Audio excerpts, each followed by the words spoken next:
session. The Honorable United States Justice presents. Thank you. You may be seated.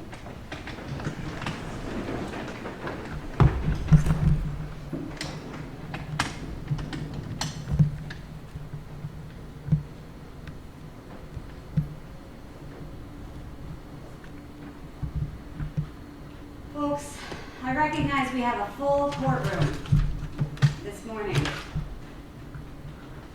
And I know that the bulk of you are here for the matter of the people of the state of Michigan versus Brian Keeley. And I know that means that many of you have strong feelings and strong beliefs about this matter. With those come strong emotions. And so I'm asking you, if any of you experience those strong emotions, and they lead you to feel at any time overwhelmed, I'm sorry. We have a number of observers on Zoom, and I want to make sure that we are not getting any unnecessary feedback. So I'm asking if any of you are experiencing strong feelings or emotions that overwhelm you, that you please excuse yourself from the courtroom. It is very important that we do maintain decorum. If you are unable to do so on your own, court security may assist you in leaving the courtroom. At this time, the court is going to call People of the State of Michigan versus Brian William Keeley, case 24-60116FY. I understand Mr. Keeley is in custody. Mr. Keeley is here with me. Oh, he has been brought in already. Counsel, your appearance for the record. Mark Curtis, honored to be here on behalf of Detective Sergeant Keeley. And you are Mr. Keeley. Yes, ma'am. Welcome, Mr. Curtis. Welcome, Mr. Keeley. You may be seated.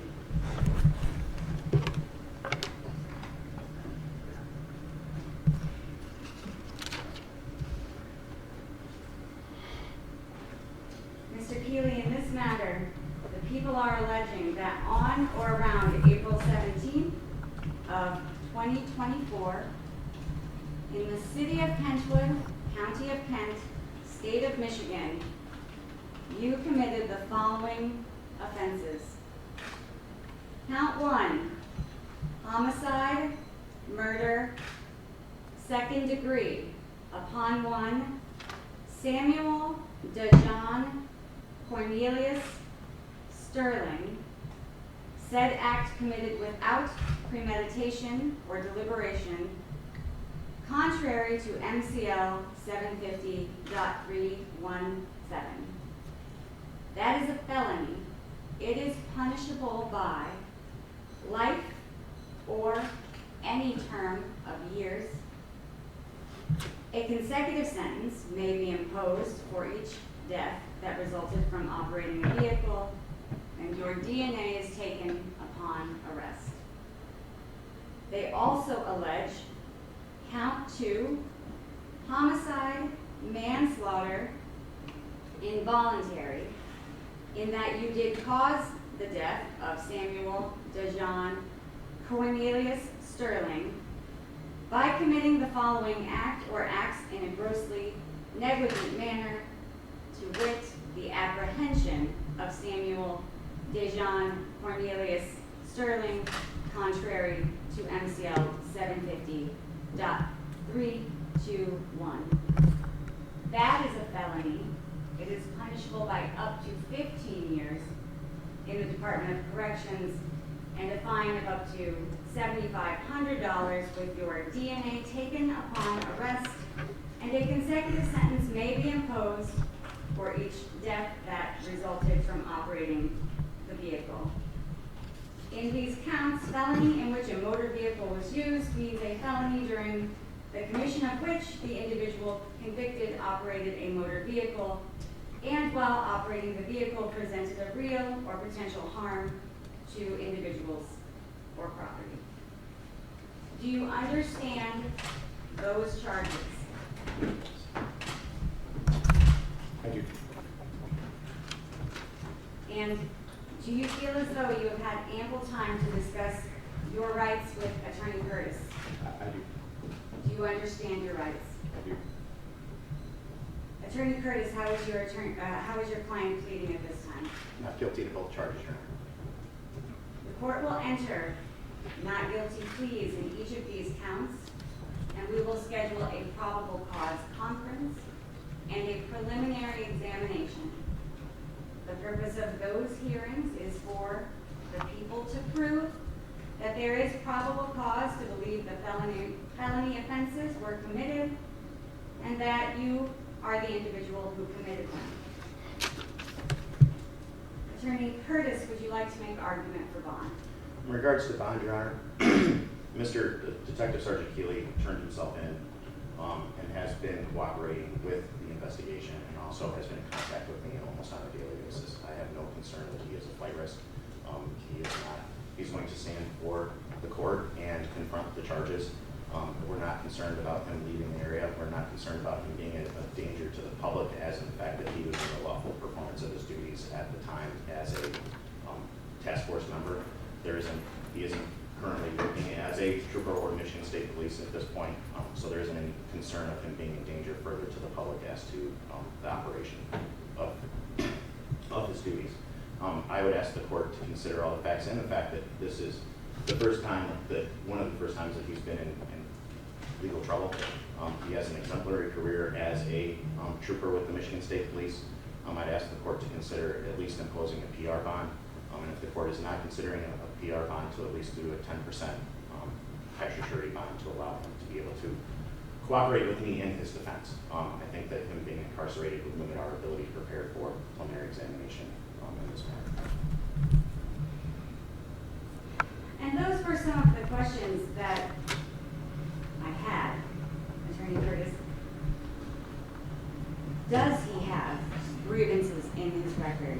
What does his record look like? You're telling me that there are no prior instances of this nature in his history? No, I've reviewed his personnel file, Your Honor. I've talked to the people that know him. There is no grievances in regards to excessive use of force at any other point in time, any motor vehicle accident.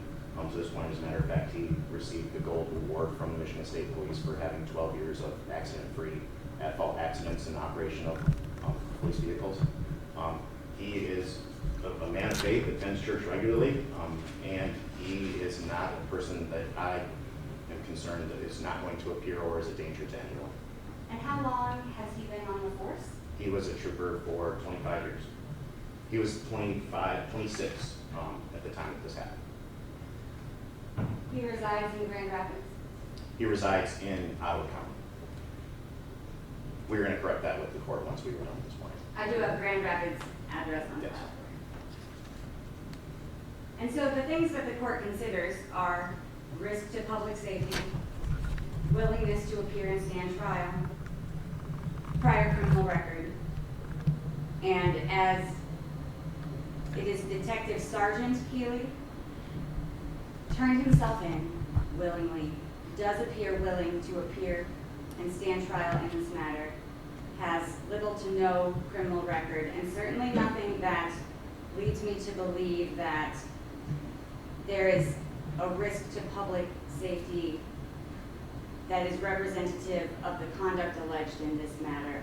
I do agree that a personal recognizance bond is appropriate. I am going to set a $250,000 personal recognizance bond in this matter with standard bond conditions. I understand he is suspended from his duties at this time. A little bit of limbo as to where he has filed for his retirement. The Michigan State Police have released to the media that he has retired from the department, but he was suspended without pay up until the Michigan State Police made that announcement to the media. And so while this case is pending, you may not leave the state of Michigan. You must update your address with the court and then continue to keep it current with the court. You may not, of course, commit any crimes while on bond, and you must show up on time for your court appearances, which are Keely, look, she's a good judge. That's the only thing I'm saying. You lucky. She's a great judge. Great, amazing. Security. But you? Security. Thank you, ma'am. June 17th at 1 p.m. is your probable cause conference date. June 24th at 2 o'clock in the afternoon is the date currently set for preliminary examination. Anything further in this matter, counsel? If I may, Your Honor, given the facts and circumstances of this case and the charge, in discussions with the AG's office, they were expecting me to ask the court if we could enter onto the record a 21-day waiver at this point. So if there is an adjournment down the road, we don't have to worry about putting that on the record at a later time. And the bond court rules do require that the probable cause conference and preliminary examination be set within certain time guidelines. Mr. Keeley, I'm certain that your attorney explained those to you. Are you voluntarily waiving your right to have those hearings held within those specific time guidelines? Yes, ma'am. And then we will enter that waiver onto the record. Are you asking to have either or both of those moved at this time? I think we can do the probable cause, Judge, and let me talk to the prosecution, and then we'll be able to determine whether or not we'd be able to go forward on that date. All right, please let us know then on the 17th whether or not we need to adjourn the preliminary examination out any farther.